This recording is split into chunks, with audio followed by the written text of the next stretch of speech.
gampang. Saya tuh pokoknya prinsipnya mau belajar yang gampang, ngajarkan yang gampang, gak mau yang angel-angel. Buat pemirsa dimanapun Anda berada, jangan persulit hidup Anda. Jangan persulit hidup Anda. Jangan persulit hidup kita. Hidup itu gampang, semua sudah cemepak. Kata orang Jawa, semua sudah cemepak. Bahasa Indonesianya, semua sudah tersedia.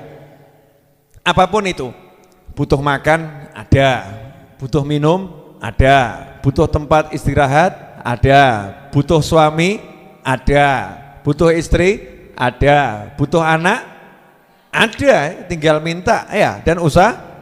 Belum dapat proses ya. Nabi Zakaria aja nggak capek-capek berproses untuk dapat anak.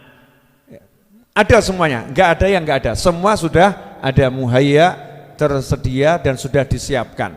Tinggal kita disuruh satu, ibadah. Sudah, urip ki golek sangu mati. Hidup ini hanya cari bekal untuk mati. Cetha, tiap detik ini kalau misalnya ditunjukkan, yang berangkat mati itu kan diturah-turah toh. Kalau dipertunjukkan seperti pesawat take off gitu ya, tiap detik ada yang take off. Nah, tinggal kita mau cari sangu atau tidak, cari bekal atau tidak. Nah, sore hari ini saya mau ngajarkan yang gampang, sederhana. Judulnya apa? Tips menghadapi masalah rumit. Ya, tips atau kiat menghadapi masalah rumit. Sering orang terbentur masalah rumit, atau tiba-tiba dihadapkan masalah rumit, atau tiba-tiba dia terjerumus dalam masalah yang rumit. Cara menghadapi masalah yang rumit, gimana caranya biar gak jadi rumit? Pada hakikatnya yang ngasih masalah itu Allah. Nomor satu, ingat saja, pada hakikatnya yang ngasih masalah itu adalah Allah. Kalau sudah tahu yang ngasih masalah itu Allah, maka langkah berikutnya jangan pernah mengandalkan apapun dan siapapun untuk menyelesaikan masalah. Jadi kalau kita masih mengandalkan apapun dan siapapun untuk menyelesaikan masalah, berarti kita tidak paham tujuannya Allah ngasih masalah. Ya, tujuannya Allah ngasih masalah biar ingat sama yang memberi masalah. Makanya kalau begitu kena masalah, ingatlah yang ngasih adalah Allah. Selesainya bagaimana? Yorayun. Ya Allah, please, maaf ya Allah, tolong ya Allah, memang benar banyak dosa.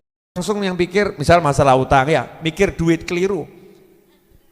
Duit gak bisa menyelesaikan hutang. Kadang duitnya sudah banyak tiba-tiba hilang. Mengandalkan orang yang mau ditagih untuk bayar, tiba-tiba yang mau ditagih mati.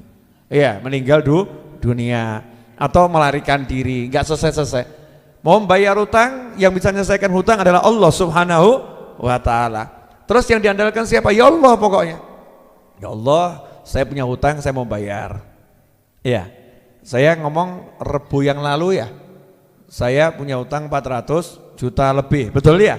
Nah, Rebu ini hanya kurang 200 juta. Kurang 200. Enak tuh? Gak mumet, gak ruwet ya, gak rekoso. Caranya piye, Bib? Yaitu Rebu yang lalu saya ngajak ibu-ibu doa, minta sama Allah. Selanjutnya ngapain? Selanjutnya saya pergi ceramah, ya, saya pergi jalan-jalan, saya kumpul sama orang. Mikir utangnya, Bib? Enggak. Ya, utang bukan untuk dipikir, keliru. Utang itu dibayar.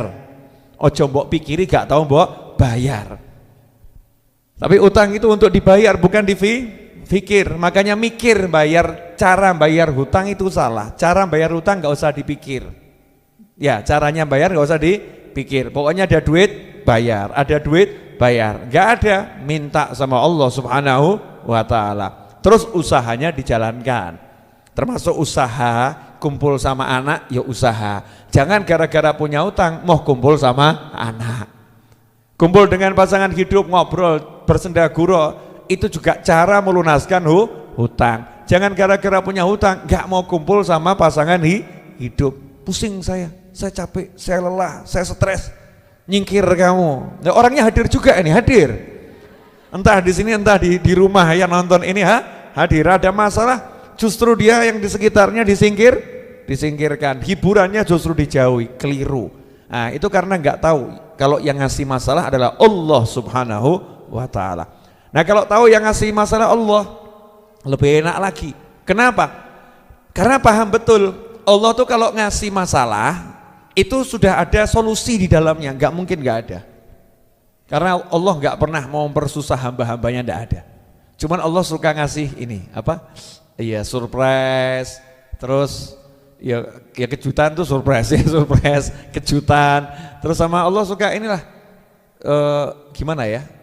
Kalau bahasa saya ngerjain. Nah, dikerjain sama Allah. Nah, tak tonton nih, tak lihat. Saya mau lihat. Karena di Al-Qur'an Allah udah bilang, fa inna ma'al usri yusron. Inna ma'al usri yusra.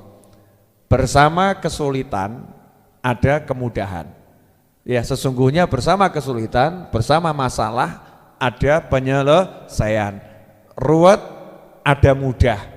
Dan dilanjutkan ayat berikutnya, bersama kesulitan ada kemudahan. Sebagaimana pernah saya jelaskan di ayat sebelumnya itu pakai alif lam, al-usur.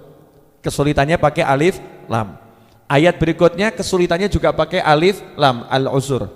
Tapi untuk yusurnya, kemudahannya bukan al-yusur, tapi yusron, nggak pakai alif lam.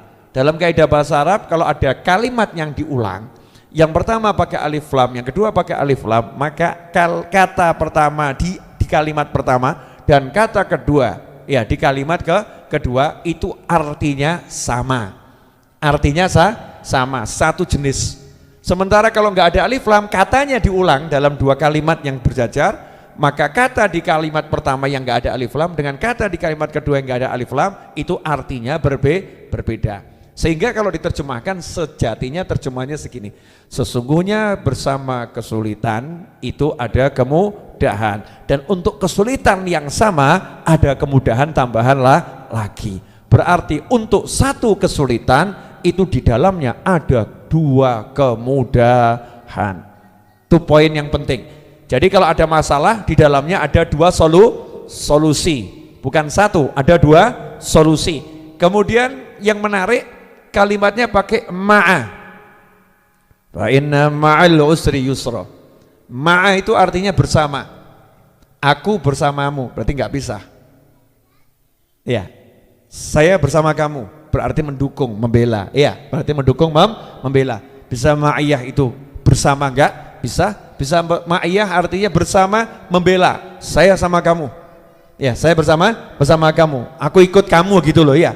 Satu kelompok. Nah, dalam ayat ini berarti dalam satu kesulitan, di dalamnya kesulitan itu ada dua kemudahan. Kesulitan bersama dua kemudahan, berarti kemudahannya nggak pernah pisah. Nah, kalau kita dapat kesulitan di mana Allah udah jamin di dalamnya ada dua kemudahan, kok masih bingung, berarti kan anehnya luar biasa. Ya, sangat-sangat aneh. Kenapa? Galau, risau, heboh, masalah.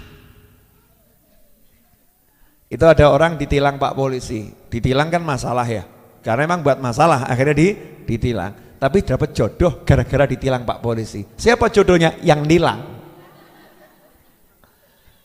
Akhirnya jadi istrinya ya yang nilang. Itu saya teman polisi gitu. Gimana Pak ceritanya? Ya dulu saya tilang akhirnya jadi istri. Masya Allah.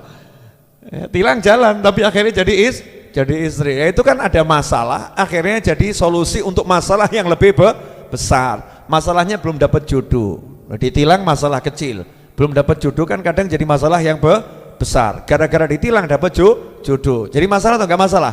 Tilangan terus gak apa-apa gitu ya. Nah, itu jodoh kok ya, dapat jodoh. Ya seperti itu. Nah, makanya dari sini pelajaran, pokoknya masalah apapun jangan galau, jangan bingung, jangan risau, jangan gelisah, tenangkan hatimu, tenangkan fikirmu, langsung ingat yang ngasih masalah Allah. Nah, terus kita ngomong sama Allah, ya Allah please tolong selesaikan ya Allah. atau tunjukkan solusinya. Kan ada masalah berarti di situ ada solusinya. Ya Allah, tunjukkan ke saya solusinya. Mungkin ya Allah ya, saya subuhnya suka telat, makanya dikasih masalah ya Allah ya. Ya boleh besok ya Allah saya akan subuh nggak telat lagi. Saya akan pasang beker. Paham dia. Jadi dia nggak pernah nyalahkan orang lain. Nggak pernah nyalahkan orang lain. Dia lihat Allahnya, lihat dirinya. Lihat Allahnya, lihat dirinya. Lihat Allahnya, lihat dirinya. Masalahnya pasti akan selesai. Sampai di sini paham? Berarti tips menyelesaikan masalah ini mudah atau susah? Mudah. Masalahnya saya dimusuhin orang, Habib. Wah, itu lebih gampang lagi itu. Masalahnya dimusuhin orang nggak suka sama saya, itu paling gampang. Nomor satu, siapapun yang musuhin kamu, siapapun yang nggak suka sama kamu, laporkan ke Allah. Ya Allah, dia nggak suka sama saya, ya Allah. Tolong jadikan dia suka sama saya, ya Allah. Enak atau? Enak enggak? Siapa yang bisa bolak-balikkan hati? Allah. Ketemu lagi orangnya cemberut, ya merengut, besengut, ngomong nggak enak, kita senyum saja, tunggu tanggal mainnya. Pasti kamu akan cinta aku. Keren. Kenapa? Pede karena minta sama Allah Subhanahu wa ta'ala. Enggak dididik, gresulo, dia musuhin aku. Kurang apa aku? Wakeh kurangmu. Ya kurangmu sebagai manusia banyak, baik terhadap orang yang musuhin kamu atau terutama terhadap Allah Subhanahu wa ta'ala. Laporkan sama Allah. Ya Allah, ya saya dimusuhin orang.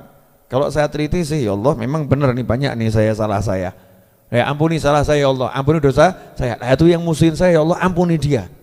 Ya jadikan dia nanti sahabat saya, jadikan dia teman saya. Enak kalau begitu. Ada orang nggak bayar utang kita. Nggak enak juga tadi, masalah enggak ini? Ada orang utang 500 juta nggak mau bayar. Gara-gara apa? Satu, orangnya nakal, dua, bisnisnya bangkrut. Kita mau ngomong sampai 2 miliar kata tetap nggak lunas. Salah berarti kita nggak paham. Biar selesai gimana? Laporkan ke Allah Ta'ala. Ya Allah, dia punya utang sama saya 500 juta. Gak bayar, satu karena memang nakal, dua juga karena bisnisnya hancur. Jadi saya minta sama kamu ya Allah, tolong sadarkan dia ya, dan tolong beri dia rezeki yang banyak ya Allah. Majukan lagi bisnisnya Allah, majukan usahanya. Kenapa? Kalau kita doakan dia punya duit, nah berarti punya kesempatan untuk bayar. Jangan didoakan yang lain, remuk usahanya, bangkrut, tambah hilang duitmu. Ya uangmu tambah hilang. Permusuhan yang kita munculkan dalam hati itu akan membuat subur permusuhan di hati orang lain. Kalau hati kita sudah enak sama orang, Allah akan merubah hati orang itu enak kepada kita. Udah pokoknya gitu, nyantai, yang enak. Kecuali orang yang udah betul-betul hatinya kaku, beku, mati. Dah, itu nanti urusannya lain lagi. Allah yang beresin, Allah yang menyelesaikan. Paham sampai di sini? Apa? Masalah itu mudah, tinggal laporkan sama Allah Subhanahu wa ta'ala. Karena Allah udah janji bersama kesulitan di situ ada 2 kemudahan. Nah kalau sulitnya 1, 2 mudah, makanya orang-orang soleh kalau datang kesulitan bahagia. Kenapa? Rezeki teko. Pokoknya ingat, masalah yang ngasih adalah Allah Subhanahu wa ta'ala. Nah yang nomor 2, kalau udah tahu Allah yang ngasih, tips yang nomor 2, tidak ada yang bisa menyelesaikan masalah selain Allah. Jadi yang ngasih Allah, dan tidak ada yang bisa menyelesaikan kecuali Allah. Pinter saya, pinter ibu-ibu, pinter pemirsa, tidak ada yang bisa menyelesaikan masalah. Gak bisa. Se-Indonesia Raya dikumpulkan untuk menyelesaikan masalah kita, tidak akan bisa selesai kecuali dengan izin Allah Subhanahu wa ta'ala. Walaupun kita mengakui banyak orang pintar di negara kita, betul. Banyak orang hebat di negara kita, betul. Tapi nggak bisa manusia nyelesain masalah, yang bisa hanyalah Allah Subhanahu wa ta'ala. Contoh di Al-Quran, ya contoh Nabi Ibrahim alaihissalam, api dinyalakan, ya kayu bakar terbakar, panasnya nembus 1,5 kilo. Burung terbang 1,5 kilo di atasnya terbakar. Kira-kira kalau dilempar ke situ selamat atau mati? Mati. Benar kan? Ada enggak solusinya? Solusinya secara kasat mata ada enggak? Enggak ada. Belum ada pemadam kebakaran dulu. Kalau tuh ada pemadam kebakaran, enggak bisa madamkan api yang sebesar itu dalam waktu singkat. Wong itu apinya padam, kalau di tafsir ada mengatakan seminggu, ada mengatakan sebulan baru padam. Terus saking apa namanya besarnya api, seperti kebakaran hutan dulu ya, seperti itu. Solusinya apa? Yang ngasih masalah adalah Allah. Yang bisa menyelesaikan siapa? Allah. Gimana cara Allah menyelesaikan masalah? Sederhana. Ya narukuni bardan wa salaman ala Ibrahim. Apinya diperintah, api, tolong kamu tetap membakar yang lain, bakar yang lain, kayunya obongan ya, kayunya obongan, yang lain bakarlah. Tapi khusus Ibrahim alaihissalam, kamu jadi dingin buat dia dan menyelamatkan. Jadi buat dia dingin dan menyelamatkan. Selamat Nabi Ibrahim alaihissalam. Bahkan kayunya itu tetap kobong jadi abu, Nabi Ibrahimnya selamat. Siapa yang menyelesaikan? Allah subhanahu wa ta'ala. Nabi Musa dikejar lautan di depan, ya belakang Fir'aun mengejar. Siapa yang menyelesaikan masalah? Allah subhanahu wa ta'ala. Dikasih apa? Kayu nggak bisa belah laut. Yang belah laut adalah Allah subhanahu wa ta'ala. Selesainya mudah atau susah? Mudah. Tuk selesai, ya tuk selesai. Diobong, dilempar, nggak pakai pemadam, nggak pakai macam-macam, apinya tetap ngobong yang lain, bakar yang lain, dingin untuk Nabi Ibrahim alaihissalam. Selesai atau nggak selesai? Selesai. Nah, asal kita udah pegangan sama Allah, nyantai. Nah sekarang enggak pegangan sama Allah, pegangannya sama tabungan, pegangannya sama kenalan, pegangannya sama kerjaan, pegangannya sama ahli-ahli dalam kepalanya. Wah, Masya Allah, persiapan jurus ini, jurus itu dan lain sebagainya. Nah ini tinggalkan semua itu, utamakan dulu, tahu yang ngasih adalah Allah dan hanya Allah yang bisa menyelesaikan. Nah kalau udah tahu Allah bisa menyelesaikan, Allah ngajari tidak cara menyelesaikan? Nomor 3, ternyata Allah sudah ngajari bagaimana cara menyelesaikan masalah, maka nggak usah tanya yang lain. Allah sudah ngajari cara menyelesaikan masalah. Keren ya Bu ya. Allah kan berarti baik banget ya. Allah yang ngasih dan Allah ngasih tahu yang bisa menyelesaikan cuman saya. Terus kalian saya ajarin cara menyelesaikannya. Kan bagus itu. Kalau ada guru begitu baik enggak?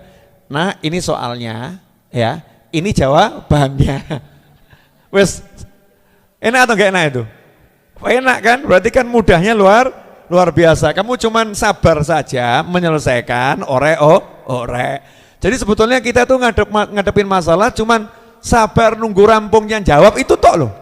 Cuman itu, tapi kadang nggak sabar kok orang rampung. Sabar saja tunggu selesai menjawab ngerjakan soal itu ya. Nah, gimana cara yang diajarkan Allah? Satu ayat cukup. Wa may yattaqillaha yaj'al lahu makhrajan wa yarzuqhu min haitsu la yahtasib. Yang bilang Allah, barang siapa bertakwa kepada Allah Ta'ala, yaj'al lahu makhraja, Allah menjadikan untuknya solusi, jalan keluar dari apapun masalahnya. Jadi punya masalah, takwa, Allah jadikan untuk dia. Yaj'al lahu artinya Allah yang mengusahakan, Allah yang buat, Allah yang memberikan. Terus menengok, selesai. Kamu diam, takwa, Allah yang menyelesaikan, Allah yang kirimkan solusinya. Allah kirimkan solusinya. Yaj'al lahu makhraja. Plus wa yarzuqhu min haitsu la yahtasib, dan Allah beri dia rezeki dari arah yang tidak terduga, alias rezekinya surprise, kejutan. Berarti simple, caranya sederhana, solusi untuk masalah apapun takwa, selesai. Lah takwa itu apa? Istri taat suami, takwa. Punya masalah macam-macam, kurang ajar sama suaminya, tambah beruat. Enggak paham dia berarti. Ya kan? Punya masalah macam-macam, suami nggak sayang sama istrinya, nggak sayang sama anaknya, tambah bentak-bentak istrinya, bentak-bentak anaknya. Utangku akeh, istri dibentak, anak dibentak, tambah ruwet. Karena itu melanggar prinsip takwa. Ya punya masalah, selesainya gimana? Kalau engkau seorang istri, hormati suamimu. Engkau seorang suami, sayangi istri dan anakmu. Engkau seorang anak, berbaktilah pada orang tuamu. Itu dulu harus benar di situ. Kemudian kau seorang hamba, ya taat pada Tuhanmu, sholat yang benar, ya dandani sholatnya. Dosa jelas banyak kok gaya nggak mau istighfar, seakan-akan nggak punya dosa. dosa kita banyak, ya istighfar sing akeh, ndak usah diajari, nggak usah disuruh. Oh namanya banyak dosa kayak banyak istighfar. Pakai nanya, Beb, enaknya berapa kali? Ya dosamu piro? Ya, semakin banyak semakin bagus. Udah sadar dosanya banyak, istighfar yang banyak. Kok masih merasa kok apa enggak kebanyakan, Beb? Lah dosamu seberapa? Seberapa besar dosamu, sebesar itu pula kamu butuh istighfar. Kan seperti itu. Minta ampun sama Allah Subhanahu wa ta'ala. Punya salah sama manusia, ya minta ampun sama manusia. Terus mendoakan orang-orang yang kita punya salah. Tidak usah nunggu lama-lama dan tidak usah ditunggu. Tidak usah nunggu lama-lama dan tidak usah ditunggu. Lanjutkan kehidupanmu, masalah itu akan selesai dengan sendirinya. Saya masih ingat ucapan saya kemarin, ada yang nanya sama saya, Habib kenapa kok masalah saya nggak selesai-selesai? Kapan selesainya masalah saya? Jawaban saya, ketika engkau sudah tidak bertanya lagi, kapan selesainya masalah saya? Paham ya? Kalau kamu nanya kapan dirampungnya, kapan rampungnya, ya berarti kamu nggak percaya sama Allah Ta'ala. Dan nggak usah kamu pikir, nggak usah kamu urus, ya kamu jalani yang harus kamu jalankan. Hidup kan ada perjalanan, yang kerja ya kerja, ya sholat ya sholat, guyon ya guyon, ngobrol ya ngobrol, udah begitu aja, nanti selesai dengan sendirinya. Kira-kira 200 jutanya dapatnya kapan ya? Gitu, nggak entuk-entuk tambahan. Jadi nggak usah dipikir. Lah nanti kalau apa namanya nggak dipikir, terusnya orang yang punya duit marah gimana, Beb? Ya rungokno. Kalau kamu dimarah, ya kamu dengarkan. Ya saya ajari yang ngutangi saya, tolong doakan saya dapat duit, tolong doakan saya dapat rezeki, bantu doakan saya minta sama Allah Subhanahu wa ta'ala, dan saya doakan kamu dapat rezeki dari arah yang lain, sehingga tanpa dapat dari saya dulu kebutuhanmu bisa terpenuhi, bisa tercukupi. Gitu kan enak ya, hidupnya jadi enak. Selebihnya waktu yang ngajar. Coba ngajar mikir utang 200 juta. Habib ngajar, Bu, maaf Bu ya, saya lagi banyak masalah. Ibu kan gak paham, saya ini banyak utang, lagi pusing ini saya. Oh gitu, kacau enggak kira-kira? Kacau. Bu Sehat datang ke saya, Habib saya ada tamu dari Jepara, bawa pulang tamumu, saya lagi pusing. Kacau atau enggak kacau? Kacau, ini contoh ya, siapapun saya, misalnya saya seorang kepala rumah tangga, saya seorang teman Anda, kalau begitu kan jadinya teman saya senang atau benci? Benci, wong kok kayak ngono itu ya. Lah mbok santai saja. Dadi tambah guyon, dongakno kan selesai kan enak. Udah paham tadi? Cara menyelesaikan masalah? Satu, yang ngasih masalah adalah Allah. Tahu ya, tahu yang ngasih masalah adalah Allah. Dua, paham yang bisa menyelesaikan hanya Allah. Tiga, ikuti aturan cara menyelesaikan masalah yang udah diajarkan oleh Allah. Yang ngasih Allah ya, yang ngasih Allah, yang bisa menyelesaikan Allah. Terus Allah ngasih tahu caranya begini loh. Berarti Allah baik atau enggak baik? Baik. Lagi itu kok masih mumet kenapa?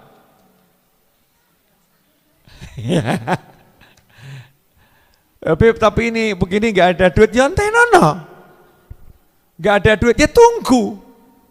Nunggu kok enggak mau. Terus mau gimana lagi? Loh hidup bukan punya kita, milik Allah. Usaha, udah usah ngajarin orang usaha. Saya yakin tuh orang yang nggak punya duit juga udah usaha, betul kan ya?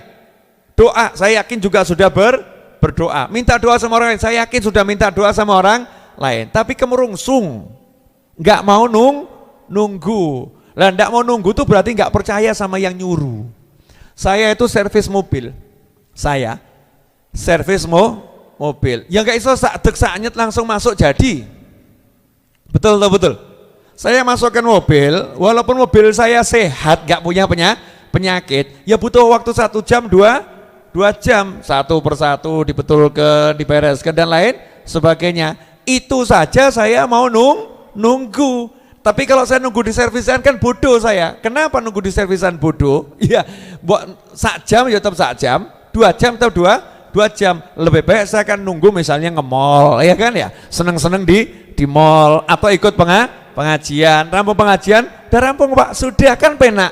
Lah ini orang punya utang, punya masalah, nunggu selesainya mikir masalah, ya bodoh.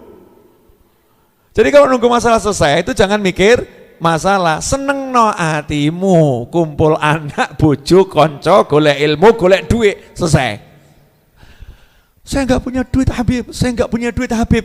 Kamu ngomong nggak punya duit, itu ngabiskan waktu untuk cari duit. Jadi nggak usah ngomong nggak punya duit, tapi kamu usahalah untuk dapat duit, usaha. Nanti Allah akan ngasih, terserah bagaimana caranya. Jadi waktunya dibuat menghibur diri, nyeneng no hati. Termasuk ibu sekarang mikir, udah nih mandek kapan? Terus nggak usah dipikir bu. Hujan mau mandek biar mandek, mau hujan biar hujan. Yang penting sekarang cari ilmu. Insyaallah berkaman, manfaat.